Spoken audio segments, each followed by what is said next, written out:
Does it not sound strange to you where the investigating officer charges Tarun Tejpal of threatening and intimidating her? He's the man in jail. She's the one who's in charge.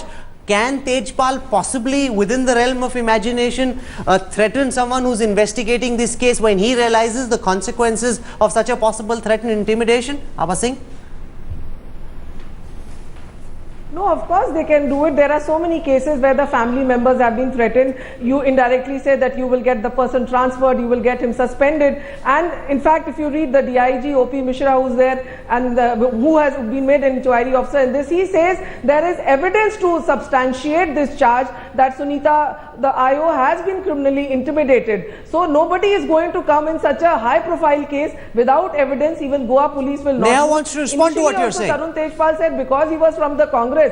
Even he said when he was from the Congress, it is BJP that is doing it. He has been trying to bring out all ways. So we cannot go by just what Tarun Tejpal says. Neha wants to respond to you. You see, it has come out in the media itself that in the reply to the bail application that has been given in the court by the state, by the prosecutor, there is no mention of such criminal intimidation at all.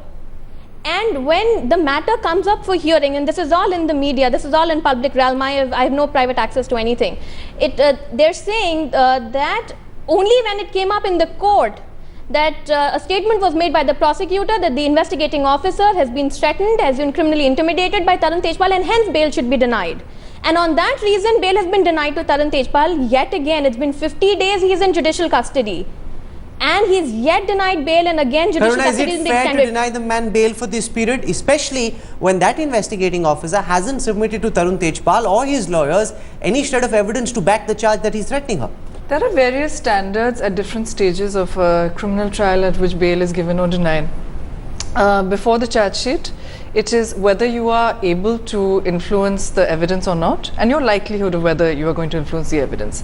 I think the charge sheet is going to be filed fairly soon, as far as I'm hearing, and if that charge sheet and once that charge sheet is filed, if it doesn't seem to the judge that he is not going to go, jump bail essentially, then and that he's not going to influence but you haven't answered the question. Is it fair for him further now to be denied bail, given the facts of the case? Before the charge sheet is filed, I think absolutely he should be denied bail. Why should he be given bail in a situation where it's blatantly clear that there have been attempts to intimidate the complainant? How there have is been that attempts clear? to pressure How the is that complainant. clear? Well, there have been smear campaigns. By whom? There have been. Are you saying that it's not?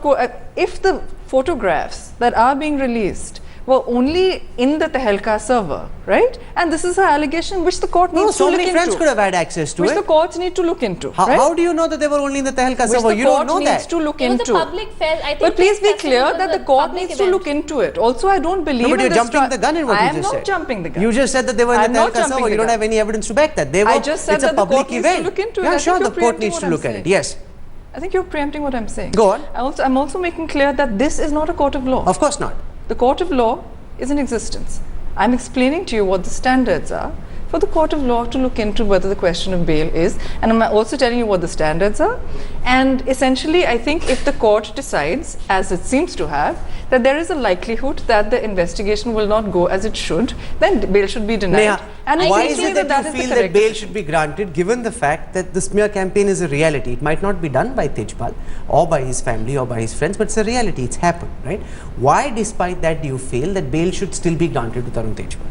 I will answer your question, but just in response to what she said right now, no judge can grant bail if the prosecutor comes to the court and says the investigating officer has been criminally intimidated. So let me say this, absolutely no judge in this country can grant bail in that situation. So that is the first thing that has happened in this case.